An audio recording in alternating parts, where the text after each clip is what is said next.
Maswerteng hapon po mga ka-STL. Narito na po ang resulta ng STL Batangas para sa araw na to, second draw.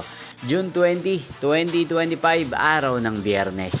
Naway ang mga natayan nyo pong mga numero kanina ay manalo nawa ngayong hapong ito, 4:30pm. Kaya't kunin nyo na po ang inyong mga ticket. Narito na po ang resulta.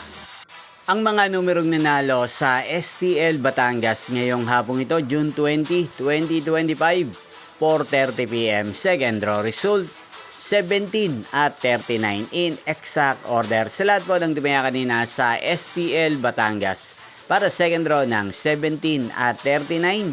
Congrats po sa inyo, panalo po kayo. At ngayong hapong ito sa STL Batangas, atin pong i-shoutout si Kuya Mabi ng Batangas na nanonood po sa channel na to. Shoutout po sa inyo, Kuya Mabi. Sana po ay nasa mabuti kayong kalagayan. At sa lahat po ng mga taga Batangas, shoutout po sa inyo. Inyo pong napanood ang resulta ng STL Batangas sa channel na to, Roderick Hernandez TV. Magkita-kita pong muli tayo mamayang 8:30pm para sa third draw result ng STL Batangas. Thank you for watching.